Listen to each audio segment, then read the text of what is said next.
Olá, meus queridos, minhas queridas. Graça e paz a todos, bom dia. A gente está aqui para mais uma videoaula da nossa escola dominical, aqui na Igreja Metodista em São Roque. Feito e gravado com muito carinho, com muito temor, para você que está vendo aí, para você que está assistindo, porque para você que vai ter contato com essa aula, tá? Porque a gente quer mesmo que você se sinta bem, que você aprecie, que você seja edificado e que se você quiser compartilhar com um amigo também essa aula, fique à vontade. Como eu disse, essa é uma aula de escola dominical que a gente faz aqui para a Igreja Metodista em São Roque, preparando essa aula com muito carinho para vocês. Deixamos aqui um abraço para o nosso pastor Edu, pastor Júnior, nosso pastor Felipe também. Um abraço para vocês, meus queridos. Eu não sei se você tem entendido que nesses tempos de isolamento que a gente tem ficado aqui, praticado, né, por força de circunstâncias que a gente não queria, e a gente tem mandado essas aulas para vocês. E quando a gente está falando de determinados assuntos, e vem sempre o nome de uma pessoa ou de outra na nossa mente, que a gente lembra que esse assunto foi discutido uma vez já, passando por isso, e levantou-se aquela ideia, aquele assunto, aquela temática, né? Aquela discussão boa, saudável, lógico. Então a gente quer deixar aqui um abraço. E eu me permito citar, por causa da saudade, que essa saudade seja estreitada, eu me permito citar algumas pessoas, para que eu tenha de usar essa forma, pelo menos eu tenho essa sensação de proximidade com vocês. Então eu vou permitir citar alguns nomes dos alunos que a gente tem aqui na Igreja de São Roque, né? E eu começo pelas minhas meninas, né? As minhas meninas, as irmãs Cambilce, Dona Yolanda, Dona Marinalva, Dona Dinorá, Tia Naya. Essas são as minhas meninas, e é assim mesmo que eu a chamo lá na escola dominical. Um beijo para vocês, minhas meninas. E aí tem um grupo que eu classifico do grupo dos quietinhos, né? Aqueles que, se provocados, estão ali, se não provocados, estão ali também, mas são os quietinhos. E aí eu coloco nesses quietinhos aí e mando um beijo, um abraço também para Cleusa, Tia Zulmira, para Nice, claro, Dona Toshiko, um abraço para vocês. E nesse grupo de quietinhos eu coloco outros dois, né? O Tony e o André Carvalho. Meu pai e minha mãe, né? Como não podia esquecer dos dois. Pai e mãe, eles entendem isso.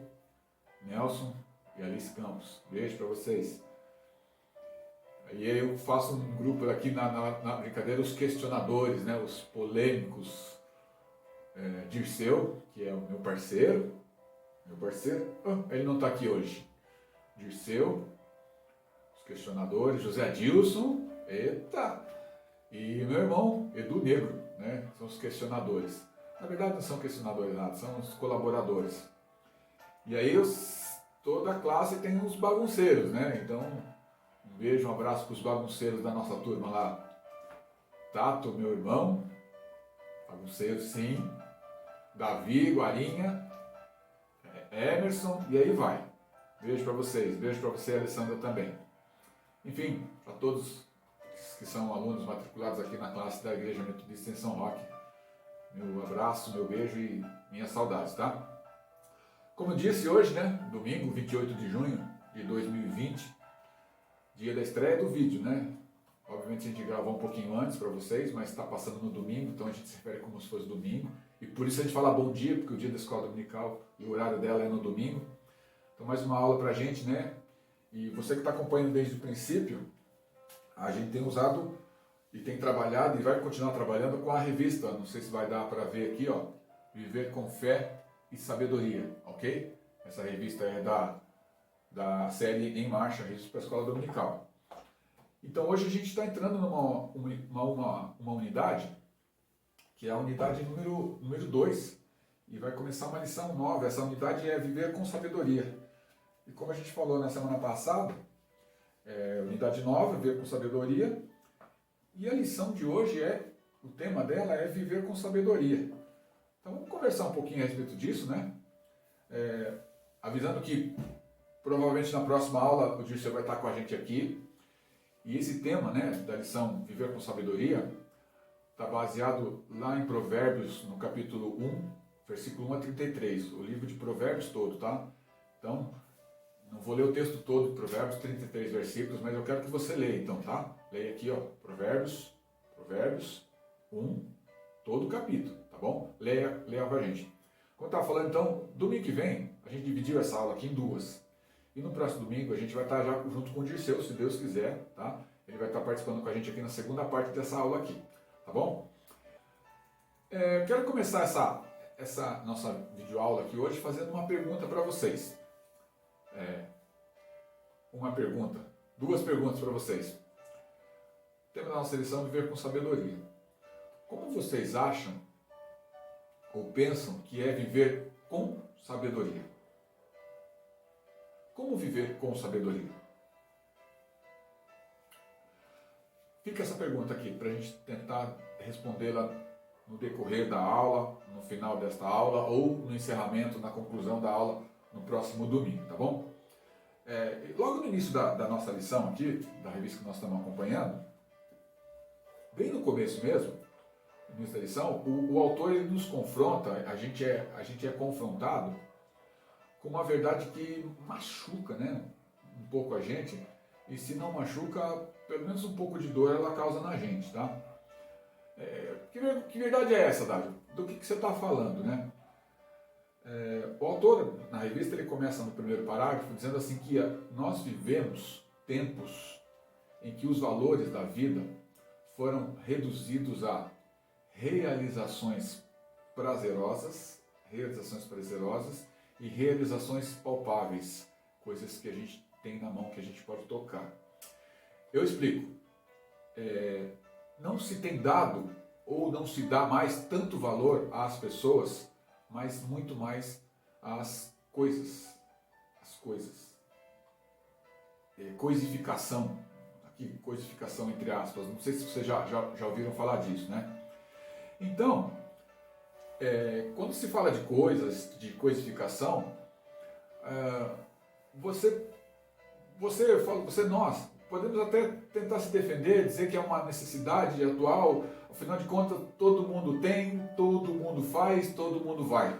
Ou seja, todos têm, todos fazem, todos vão.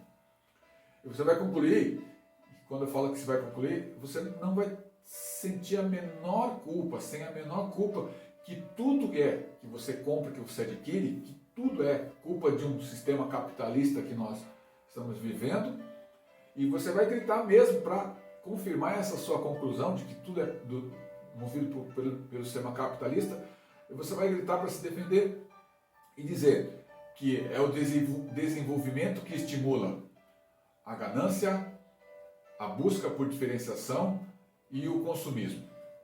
Aí eu diria para você, legal, a gente é mesmo levado a... Mas por mais necessário e por mais benéfico que possa ser para os setores da economia, os setores do desenvolvimento, essa questão de ter, isso tem feito muito mal para muitas pessoas.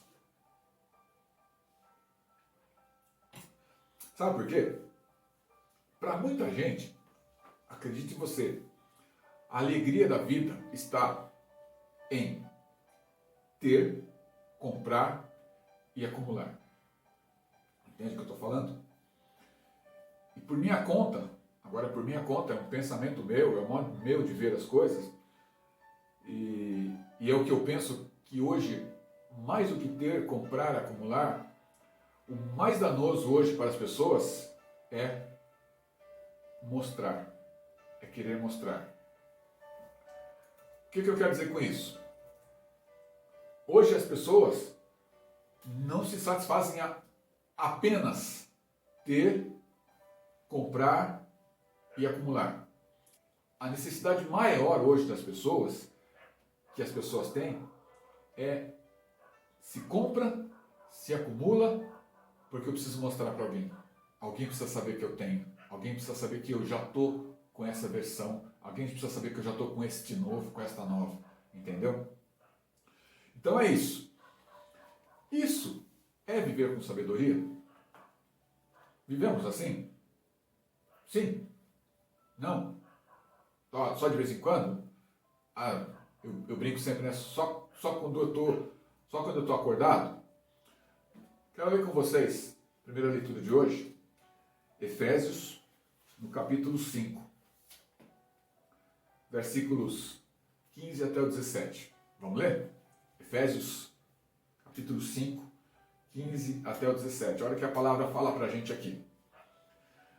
Vede, pois, cuidadosamente como tens andado, não como tolos, mas como sábios, tirando bom proveito do período presente, ou seja, em algumas versões, remindo o tempo, porque os dias são maus. Versículo 17. Por isso não sejais insensatos, mas procurai conhecer a vontade do Senhor. Amém? Efésios, capítulo 5, versículos 15 a 17. Ok, então, a gente está falando sobre isso, e a gente entende assim que na generalidade, no geralzão, né, comumente a gente até sabe como viver como insensato, com insensatez. O que nós precisamos é aprender a viver com sabedoria. E isso, meus queridos, desculpa, só na palavra do Senhor que a gente pode encontrar ajuda. Só a palavra que pode nos ajudar. Então, eu diria, se preparem, porque este capítulo 1 de Provérbios, que é o texto base da nossa Bíblia, da nossa lição, ele vai botar, no mínimo, a gente para pensar. No mínimo para pensar. De novo, se preparem. A nossa vida não dura para sempre. Muitos estão vivendo como se a vida fosse essa apenas, ou seja, como se a vida fosse essa que nós vivemos aqui. Lembra do que fala o Salmo número 90 a respeito da vida? Vocês lembram? Quero ler com vocês. Salmo 90, versículo 10. Diz assim o salmista: 70 anos é o tempo da nossa vida, 80 anos, se a nossa vida for vigorosa, e a maior parte desses anos vividos, é fadiga e mesquinhez, pois passam depressa e nós voamos. Passam depressa e nós voamos. Tem um campo na filosofia que ele trata disso, e esse campo da filosofia que trata da vida como se ela existisse, passasse, acontecesse, chegamos à conclusão dela, se chama existencialismo. De novo, né? São só exemplos, e em poucas palavras, sem entrar no mérito da discussão, não é o foco principal da nossa aula, apenas citando rapidamente, né? Existencialismo se apoia num tripé que é a mundanidade, ou as coisas do mundo para me satisfazer, a angústia e a morte. Esse é o tripé que se apoia ao existencialismo. E o existencialismo, ele prega na sua essência que o homem, né, ou seja, o ser humano, ele é construído, ele é moldado durante a sua vivência, durante a sua vida no aqui e agora. A partir do quê? A partir das suas escolhas, a partir das suas deliberações, porque uma vez que o homem, o ser humano, ele tem e possui toda a responsabilidade da sua vida por meio das suas ações. É o homem que escolhe o que ele quer, segundo o existencialismo, né? Novamente, no existencialismo vale o que é feito, o que é o aqui e agora, ok? E contrapondo, né, essa questão do existencialismo, todos esses propósitos do existencialismo, que o livro de Provérbios, ele entra para nos mostrar que as grandes conquistas que eu posso ter, que nós, homens, seres humanos, possamos ter na vida, não vem disso tudo. Muito pelo contrário. Tudo vem das coisas mais simples, né? E Provérbios vai dizer lá no versículo 33, no final desse capítulo 1 aí, que habitar em segurança, habitar com tranquilidade, sem temor do mal, isso é o que faz bem à alma das pessoas. E ele conclui, né, no livro lá de Provérbios, eu não estou concluindo o livro agora não, tá? Não está nada não, né? Só para a gente pegar esse gancho aqui, que sábia é a pessoa que compreende e almeja essas coisas. Vamos lá. Depois desse prólogo, né, dessa exposição do tema dessa lição, nós vamos aprender que o livro de Provérbios, ele pertence a um bloco de livros denominado de livros da sabedoria, ou os livros sapienciais. E para a gente não perder a oportunidade, rapidamente expondo, né, que blocos são esses? Né? Estou dizendo que Provérbios pertence a um bloco de sapienciais e de que a Bíblia é dividida em alguns blocos. Bom, vamos lá. Para facilitar a compreensão e a nossa leitura, a Bíblia ela é primeiramente dividida em duas partes, a gente sabe disso, né? Então a nossa Bíblia é dividida entre Antigo Testamento e Novo Testamento, tá certo? O Antigo Testamento ele tem 5 grandes blocos, tá? 5 grandes blocos, tá aqui, ó, os 5 grandes blocos do Antigo Testamento, ok? Beleza? E o Novo Testamento ele possui quatro grandes blocos. E olha só, aqui está os 4 grandes blocos do Novo Testamento, beleza? O Antigo Testamento e os seus 5 grandes blocos possuem 39 livros, maravilha? E o Novo Testamento com seus 4 grandes blocos são 27 livros, total 66 livros na Bíblia, tá bom? E algumas coisas relevantes e importantes sobre a Bíblia, né? Ela foi escrita em 2 línguas e um dialeto. O Antigo Testamento ele foi escrito em hebraico e aramaico, que são as línguas semíticas, né, dos judeus, e o Novo Testamento foi escrito na língua grega, no grego, ok? Bom lembrar também, né, para a gente que tá fazendo esse estudo, que os 5 grupos do Antigo Testamento, eles são caracterizados pela tipologia dos livros e não pela ordem cronológica, tá? Vamos lá para esses 5 grandes blocos que a gente falou aqui do Antigo Testamento. E agora vai aparecer para você aqui, ó, só os blocos. Então, bloco número 1, Pentateuco, ou a Torá, o livro das leis, né? Esse grupo está em ordem cronológica. Se você pegar a sua Bíblia, você vai ver lá Gênesis, Êxodo, Levítico, Números e Deuteronômio. Ok? Gênesis, Êxodo, Levítico, Números e Deuteronômio. Esse está em ordem cronológica na sua Bíblia. Ok? Então, esses são o primeiro grupo, o Pentateuco. O segundo grupo são os livros históricos. São 12 livros. Por que eles são históricos? Obviamente porque eles contam uma história, né? Eles relatam a história de Israel, né, até a conquista da Terra Prometida, até a chegada, a entrada em Canaã. Tá? Esses livros, eles também estão na nossa Bíblia, hoje, como nós a conhecemos, em ordem cronológica. Tá? Somente para citar rapidamente, eles estão colocados aqui também para a gente, aqui, ó. Vamos lá. Josué, Juízes, Ruth, 1 e 2 Samuel, 1 e 2 Reis, 1 e 2 Crônicas, Esdras, Neemias e Esther. 12 livros, ok? Terceiro grande grupo, vou colocar aqui para vocês, ó, são os poéticos ou os sapienciais, os livros da sabedoria. Esses livros, eles foram escritos em forma de cânticos ou uma forma mais poética, né? E ele, na nossa Bíblia, não está em ordem cronológica. São 5 livros. Jó, Salmos, Provérbios, Eclesiastes e Cantares, tá bom? Quarto grupo do Antigo Testamento, os profetas maiores. Quarto grupo são 5 os profetas maiores. Eles estão aqui para você também, para você acompanhar mais fácil. E quando a gente fala profetas maiores ou menores, é em ordem de relevância e não cronológica, tá? É maiores porque eles foram os que mais profetizaram lá em Israel. Ok? Não é porque eles têm importância maior, não. Todos são importantes, tá? Não tem a ver com a importância da mensagem. Afinal, todos são muito importantes. Então, esses profetas maiores, são 5 profetas maiores. Vamos lá. Isaías, Jeremias, e o livro de Lamentações de Jeremias, tá ok? Ezequiel e Daniel, beleza? Isaías, Jeremias, Lamentações de Jeremias, Ezequiel e Daniel. Esse é o quarto grande bloco do Antigo Testamento.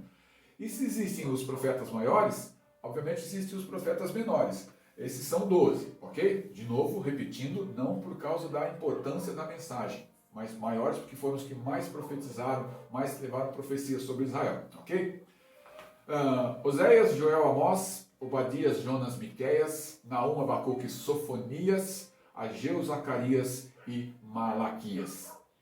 Legal, 5 grandes blocos do Antigo Testamento e agora os 4 blocos do Novo Testamento, ok? Os Evangelhos, Mateus, Marcos, Lucas, João, o primeiro bloco do Novo Testamento.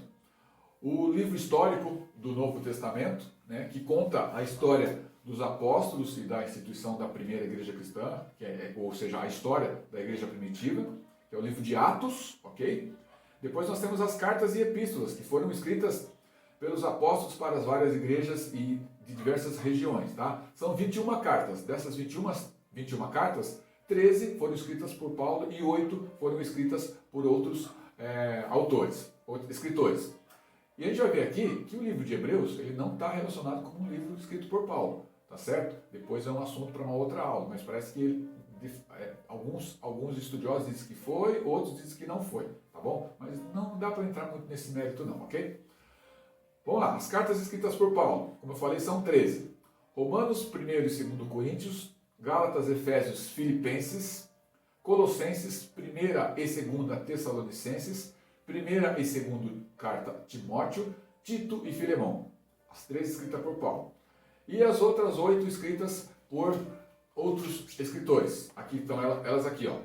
Hebreus, Tiago, 1ª, 2ª Pedro, 1ª, 2ª e 3ª carta de João e a carta de Judas. E o quarto bloco do Novo Testamento, o livro da revelação de Deus aos homens através de João Batista, é o livro de Apocalipse, ok? Então esses são os 9 grandes blocos e Provérbios pertencem, então, como eu já disse, ao bloco denominado sapienciais, ou seja, livro da sabedoria, ok? Vamos lá, a história do livro de Provérbios, a história dos Provérbios de Salomão. Quando Salomão, filho do rei Davi, ele se tornou rei em Israel, vocês devem conhecer a história, ele orou a Deus e pediu para o Senhor lhe dar sabedoria e conhecimento para julgar o povo. Vamos ver, está aqui em 1 Reis, capítulo 3. Desculpa, essa leitura de 1 Reis, capítulo 3, é a história de Salomão, tá? Tudo mais. Esse é o capítulo 3 inteirinho. Então eu quero que você leia o capítulo 3 inteirinho. Não vamos ler o capítulo 3 agora não, tá bom? Porque ele é todinho inteiro. Isso que eu falei agora, quando Salomão pediu orientação de Deus para receber sabedoria, está lá em 1 Reis, capítulo 3, ok? Então você vai ler depois lá, tá bom? Bonitinho. Em resposta à solicitação de Salomão, Deus então lhe deu conhecimento e sabedoria e um coração entendido. O resultado disso, qual foi? Salomão chegou a falar mais de 3.000 provérbios. Aí eu quero ler com você sim. 1 Reis, um pouquinho à frente, aí capítulo 4, versículos 11, finalzinho, e o versículo 12 e 13. A fama de Salomão se espalhou por todas as nações circunvizinhas. Pronunciou Salomão 3.000 provérbios e seus cânticos foram em número de 1.005. 1.005 cânticos, 3.000 provérbios, ok? Legal. Parte dessas palavras de sabedoria foi catalogado, e a gente sabe que está escrito no livro de Provérbios de Salomão, que a gente chama de Provérbios de Salomão. Visto que a sua sabedoria era realmente aquilo que Deus lhe havia colocado no coração, quando a gente estudar Provérbios, então, o que a gente vai entender? A que conclusão nós vamos chegar? Se Deus é quem colocou sabedoria e conhecimento no coração de Deus, os livros de Provérbios é a palavra de Deus para a nossa vida, ok? Então tem o mesmo valor como quando foram proferidos lá pela primeira vez por Salomão. E conta-se também, né, que estima-se que a maior parte foi assentada, foi escrita por Salomão, sem dúvida, durante o seu reinado, ok? A gente sabe que Salomão foi o terceiro rei de Israel, a gente sabe que ele governou durante mais ou menos 40 anos, de 966 a 926 a.C., né, segundo alguma cronologia de história, e os livros, e o livro de Provérbios, não pensa você assim que o livro de Provérbios, Salomão caiu, que direito tem para escrever tudo isso? Não, ele caiu, ele pecou. Não, foi escrito antes do seu desvio, tá bom?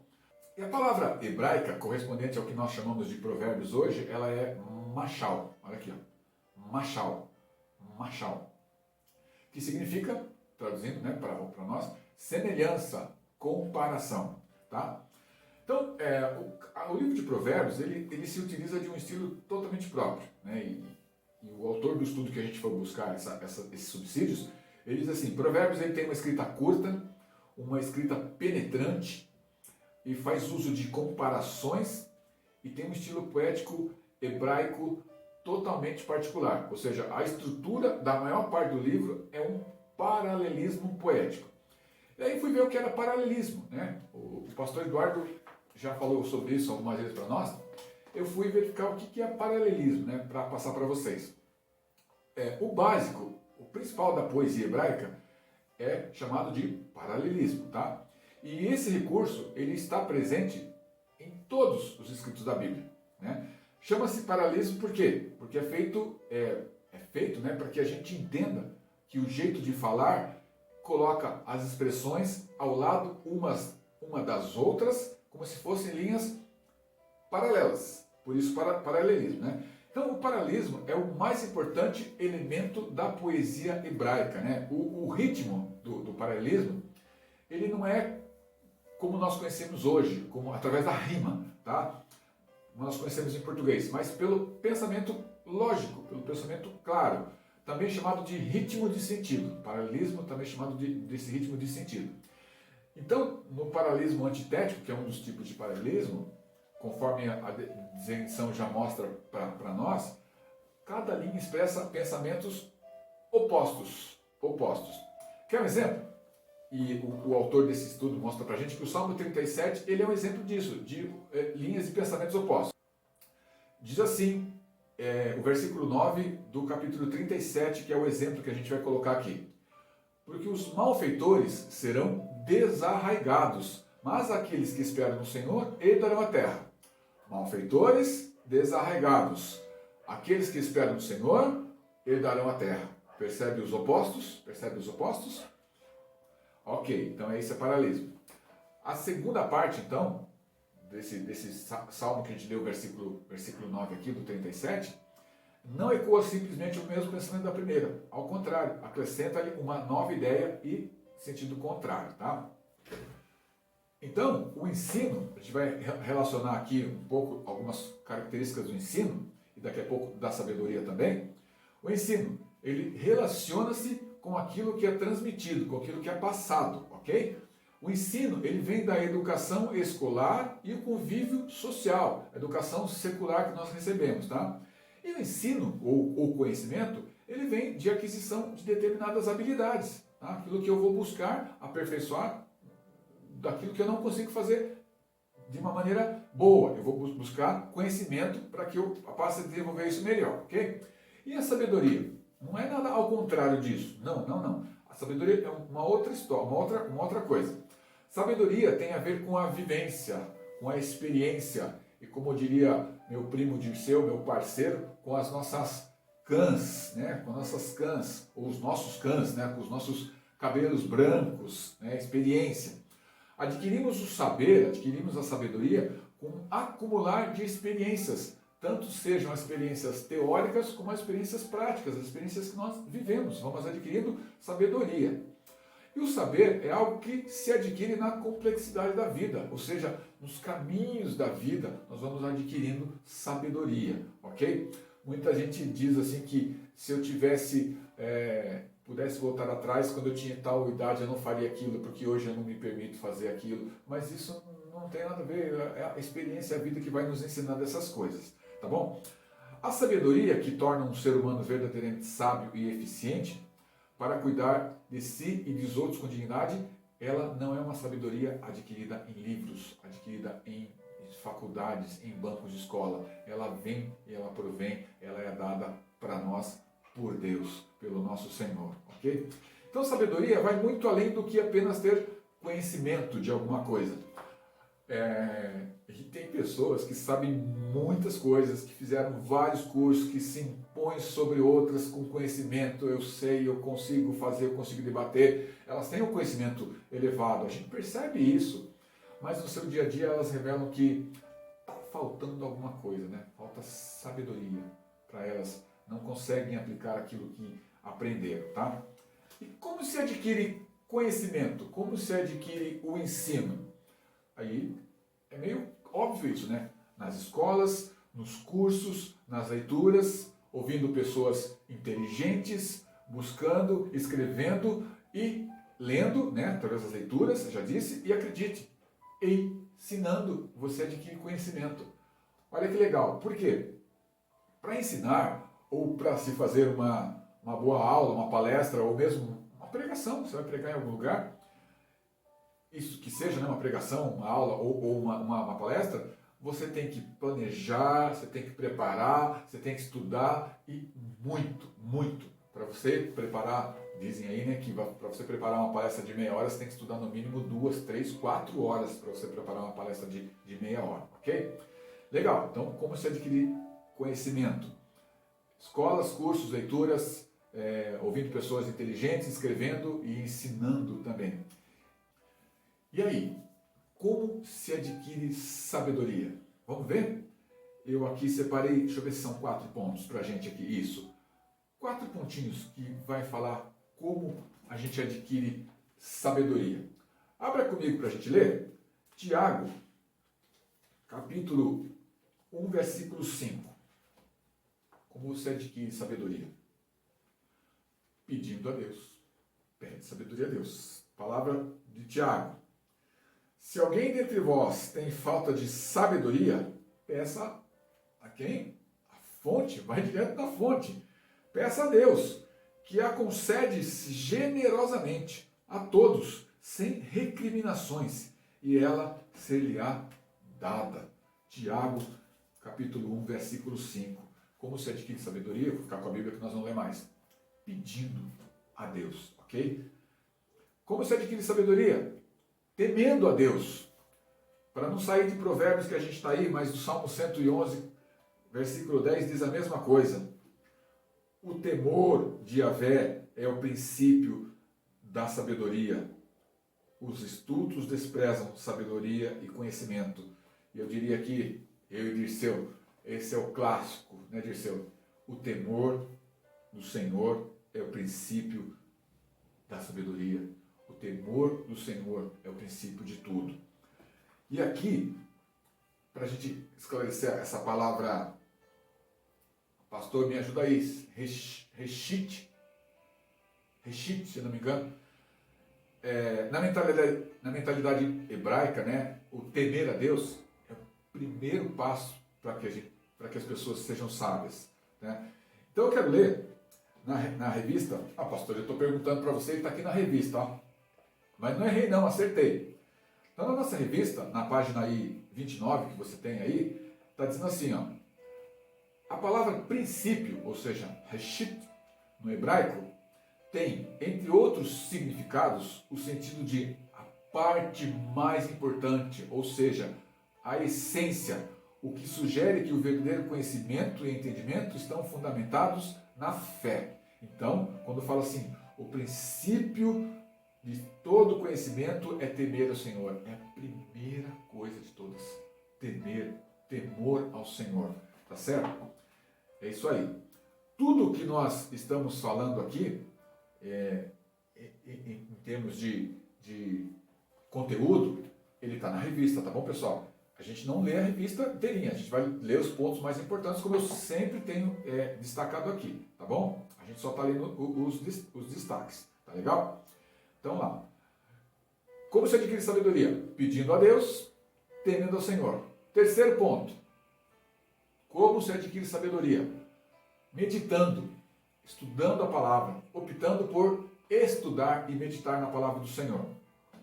Oséias, profeta menor, capítulo 4, versículo 6. Oséias, capítulo 4, versículo 6. Meu povo será destruído por falta de conhecimento, porque tu rejeitaste o conhecimento, eu te rejeitarei do meu sacerdócio. Palavra de Oséias para o povo do Senhor na época. O povo sofre, segundo o profeta, por falta de conhecimento. Por que as pessoas hoje, por que as igrejas hoje estão sendo enganadas? Essa palavra é pesada. Por falta de conhecimento da palavra de Deus. Muitas igrejas, eu diria muitas igrejas, e aqui não quero citar nenhuma, nada, atualmente tem colocado ou colocam o estudo da Bíblia em segundo plano, dando prioridades a outras coisas em detrimento ao ensino. E eu quero dizer assim que a escolha entre sabedoria e a tolice é nossa. Quando a gente entrar no livro de Provérbios para estudar ele daqui a pouco, não sei se hoje ainda ou no próximo domingo, a gente vai ver que a escolha entre a sabedoria, entre a sabedoria e a tolice, a escolha é minha, a escolha é particular, é pessoal, é de cada um de nós. Quer ver para entender melhor? O quarto item, primeiro item, para adquirir sabedoria, pedindo a Deus, segundo, temendo a Deus, o terceiro, meditando, estudando a palavra. E o quarto item, agradando ao Senhor. E aí eu volto com você com bastante vontade no capítulo 1 de Provérbios, que é o tema da nossa lição, do versículo 20 ao 32. De novo, ó, Provérbios 1, nesse momento da lição, 20 até o 32. Você vai ler com muito carinho isso aqui. E eu só quero destacar aqui o versículo 22. Até quando, ingênuos, amareis a ingenuidade? E vós, zombadores, vos empenhareis na zombaria? E vós, insensatos, odiareis o conhecimento? Pulo lá para o versículo 29, a segunda parte. Porque odiaram o conhecimento e não escolheram o temor do Senhor. Versículo 33. Mas quem escuta permanece em segurança, estará tranquilo, sem temer a desgraça, sem temor do mal, habita em segurança. Meus queridos, na nossa revista tem mais uma mensagem para a gente a respeito disso aqui. Diz assim, ó, sendo assim, a verdadeira sabedoria é aquela que de alguma maneira se relaciona com Deus ou faz referência a Ele. Se relaciona com Deus ou faz referência a Ele. Essas são algumas maneiras de se adquirir sabedoria, dentre tantas outras. O desejo de Deus é que nós recebamos a sabedoria para sermos transformados. E uma vez transformados, a gente passe a ser agentes de transformação, a gente passe a ser transformadores. Eu falei que a gente não vai ler a parte toda aqui de Provérbios, né? Mas olha o versículo 20. Provérbios, capítulo 1. A sabedoria apregou afora, nas praças levanta a sua voz. Eu não sei se você lembra do texto de 1 Pedro 2,9, que diz lá que nós somos raça eleita, sacerdócio real, nação santa, povo de propriedade exclusiva de Deus. Quando a gente ouve isso, amém, glória a Deus, somos nação santa, raça eleita, sacerdócio real, povo de propriedade exclusiva de Deus, amém, ok. Para quê que nós somos tudo isso? Olha mais para frente um pouquinho, no versículo 9, de novo de 1 Pedro, está dizendo assim, com a finalidade para proclamar as excelências, as virtudes daquele que vos chamou das trevas para a sua maravilhosa luz. 1 Pedro 2,10 diz que antes não éramos povo, mas agora nós somos povo de Deus. Não tínhamos alcançado a misericórdia, mas agora alcançamos a misericórdia do Senhor. Escolha é nossa. Ser insensato, ser sábio. Ser tolo ou ser sábio. Ser nécio ou ser edificado na sabedoria do Senhor. A escolha é nossa. Se relacionar com Deus é não desprezar as coisas que Deus faz. Vamos lá. Tem culto hoje. Tem vigília hoje. Tem escola dominical hoje. Tem célula hoje. Tem trabalho dos homens. Tem trabalho dos jovens, da mocidade. Tem trabalho das mulheres. Hoje tem célula. Aí a resposta do irmão, da irmãzinha é: não posso. Não vai dar. Não tenho. Não, hoje tem que levar minha cachorra no veterinário. Não, hoje eu não posso. Hoje meu primo que não me visita há 400 anos está vindo aqui na minha casa. Não. E depois diz que se relaciona com Deus. Quando Deus dá a oportunidade de estar na sua casa, praticando as coisas, aprendendo as coisas, sendo discipulado, sendo disciplinado, aprendendo na escola dominical, aprendendo nas ministrações dos pastores, e você diz não para tudo. Como agradar ao Senhor? Eu disse que uma das maneiras de adquirir sabedoria é agradando ao Senhor. E como agradar ao Senhor se eu não participo de nada na sua casa?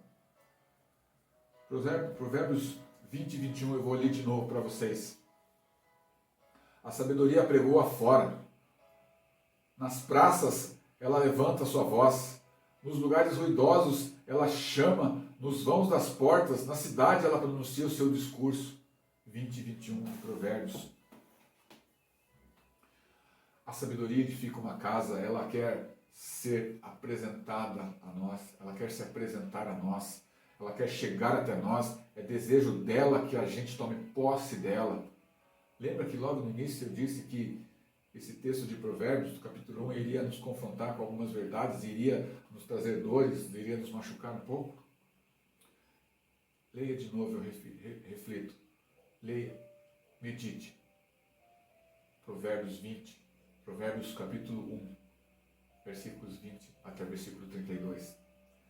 Encontramos as graves consequências para quem rejeita a sabedoria. Encontramos aqui as graves consequências para quem rejeita a sabedoria de Deus. Então é isso, meus queridos. Hoje, nessa aula, a gente vai ficando por aqui.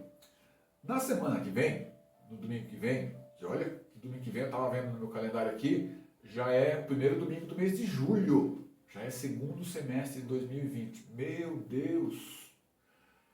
Nesse domingo a gente vai voltar com esse assunto de novo, resgatar isso que nós conversamos hoje um pouquinho, fazendo um resumão e entrar, para quem tem a revista, em Palavra que Ilumina a Vida. A instrução que Provérbios quer trazer para a gente, o saber, os conselhos, né, que são transmitidos pelas muitas vozes que Deus tem colocado à nossa disposição, tá? Então, na semana que vem, a gente volta para isso, tá? E vai pensando aí, vai refletindo sobre o conceito de sabedoria, vai pensando na forma como você pode fazer para adquirir a sabedoria, tá bom? Semana que vem, eu conversei um pouco com o Dirceu ontem, ele está retornando, vai estar com a gente aqui na semana que vem, então vai ser mais tranquila essa nossa aula aqui, a gente fica entendendo que com o Dirceu aqui é mais fácil a nossa troca de ideias aqui, e a gente volta com essa temática mais uma vez para vocês, tá bom? Vamos orar, agradecendo e pedindo a companhia de Deus, pedindo a guarda do nosso Deus durante essa semana que vai se iniciar para nós, tá bom? Vamos orar? Vamos pedindo para que Deus nos abençoe?